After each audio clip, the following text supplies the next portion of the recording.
Design patterns are very popular among software developers. A design pattern is a well-described solution to a common software problem. I have made this video extensively on Java design patterns. Design patterns are already defined and provides industry-standard approach to solve a recurring problem, so it saves time if we sensibly use the design pattern. There are many Java design patterns that we can use in our Java-based projects. Using design patterns promotes reusability that leads to more robust and highly maintainable code. It helps in reducing total cost of ownership, TCO, of the software product. Since design patterns are already defined, it makes our code easy to understand and debug. It leads to faster development and new members of team understand it easily.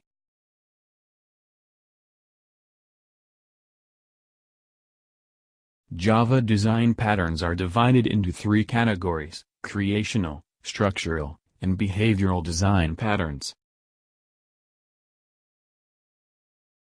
Creational design patterns provide solution to instantiate an object in the best possible way for specific situations. Singleton pattern restricts the instantiation of a class and ensures that only one instance of the class exists in the Java virtual machine. It seems to be a very simple design pattern, but when it comes to implementation, it comes with a lot of implementation concerns. The implementation of singleton pattern has always been a controversial topic among developers. Check out singleton design pattern to learn about different ways to implement singleton pattern and pros and cons of each of the method. This is one of the most discussed Java design patterns. Factory design pattern is used when we have a superclass with multiple subclasses, and based on input, we need to return one of the subclass. This pattern takes out the responsibility of instantiation of a class from client program to the factory class. We can apply singleton pattern on factory class or make the factory method static. Check out factory design pattern for example program and factory pattern benefits.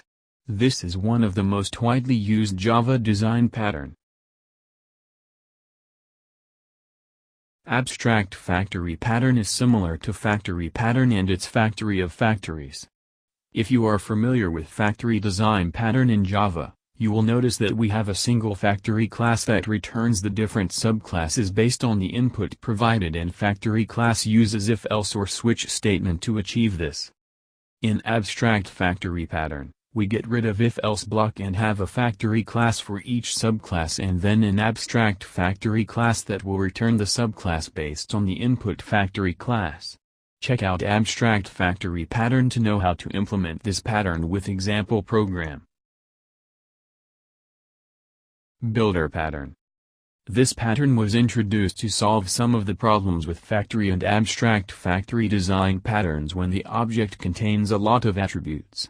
Builder pattern solves the issue with large number of optional parameters and inconsistent state by providing a way to build the object step by step and provide a method that will actually return the final object. Check out builder pattern for example program and classes used in JDK. Prototype pattern is used when the object creation is a costly affair and requires a lot of time and resources, and you have a similar object already existing. So this pattern provides a mechanism to copy the original object to a new object and then modify it according to our needs. This pattern uses Java cloning to copy the object. Prototype design pattern mandates that the object which you are copying should provide the copying feature. It should not be done by any other class. However, whether to use shallow or deep copy of the object properties depends on the requirements, and it's a design decision. Check out prototype pattern for sample program.